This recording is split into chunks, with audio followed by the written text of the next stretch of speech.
Inga Sampé, je suis designer. Je travaille que dans mon bureau. Dès que je sors, je travaille plus du tout.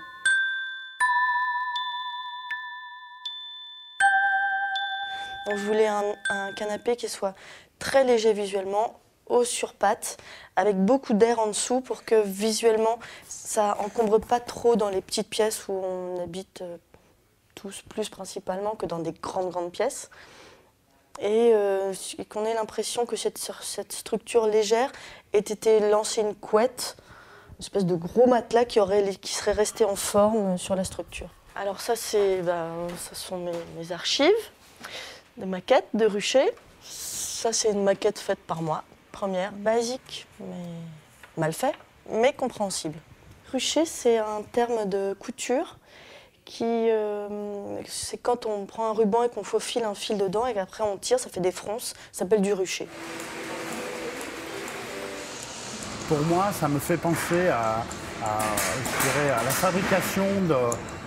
Je me souviens, moi, ce que j'ai appris à l'école, les plissés soleil, les drapés.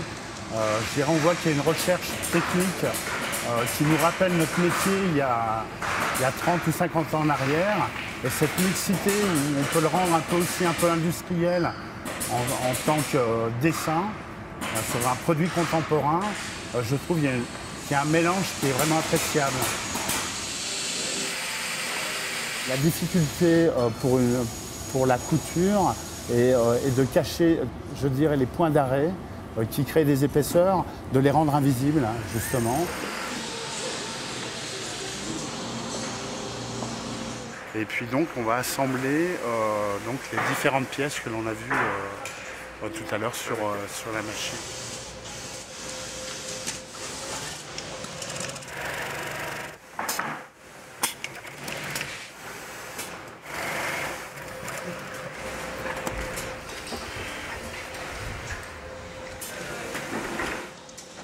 Et d'abord, j'aime pas dessiner. Je dessine juste pour le travail, je dessine jamais à l'extérieur.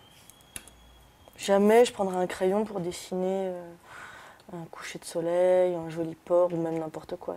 C'est pas un plaisir, c'est un outil, c'est comme Photoshop. J'ai commencé à l'étranger, je travaille principalement à l'étranger, en Italie, beaucoup en Suède.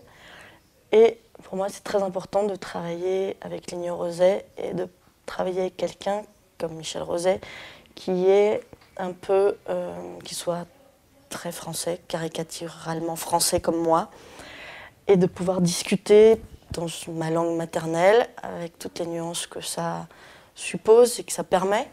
Et donc ça, c'est très agréable et voilà, donc c'est très important pour moi.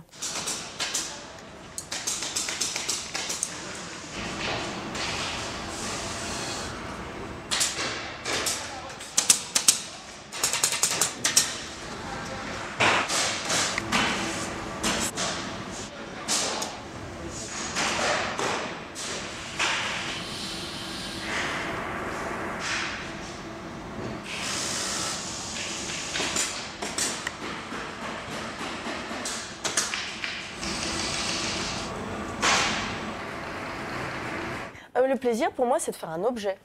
Le plaisir pour moi, c'est de voir un objet, de me dire « Ah, c'est peut-être pas mal ça. Ah oui, bon. » Voilà. Pour moi, c'est un plaisir de voir un objet, pas forcément de moi, heureusement, parce que sinon je n'en verrais pas souvent, que je trouve intéressant, bien conçu.